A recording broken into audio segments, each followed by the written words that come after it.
So watching the uh, Israeli hostages getting freed, Yep.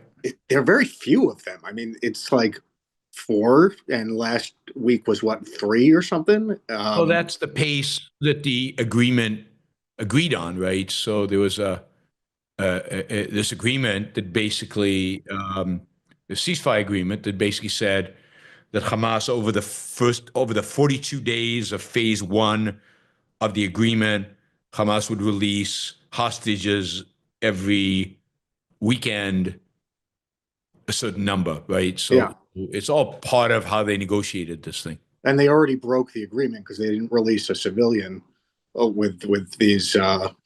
Yeah, technically they were supposed to release civilians first and only then soldiers. I don't know why Israel cares so much, but yes, it could indicate that the civilian that everybody expected would be released is actually dead. But part of the problem with this is that Israel doesn't know who's alive and who's dead. They've agreed to names not knowing who's alive and who's dead. For example, there's a family, a 2-year-old, a 4-year-old.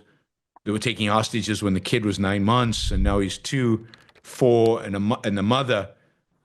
And there's a lot of speculation that the family's dead. They're all dead, and so who knows when Hamas they'll release the bodies as part of this first 33. But one of the reasons they're not releasing them early is because if they release the bodies early, there'll be outrage, and so they're releasing the live ones first and the dead later.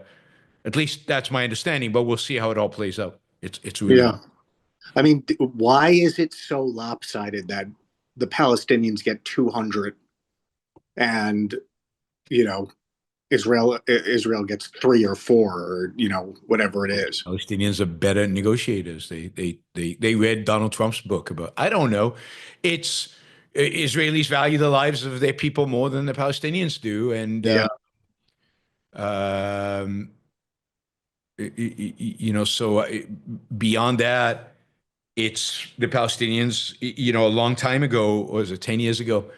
There was a soldier who'd been kidnapped by the Hamas, and ultimately Israel negotiated for his release, and they released 1,000 terrorists for the one guy. And so now, Hamas is used to those kind of ratios. yeah.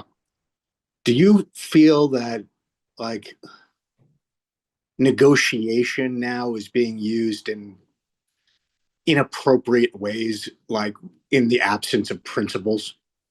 Yeah, I mean, I think the principle is you don't negotiate with terrorists. That's the principle. You just don't do it, and you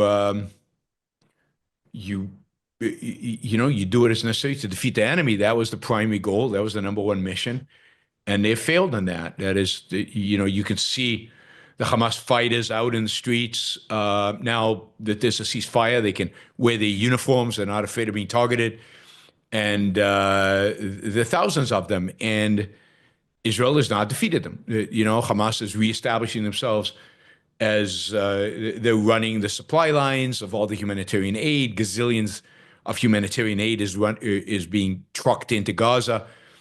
I mean, these people are going to be obese soon from all this food that they're getting, and Hamas is benefiting from it. They're selling it.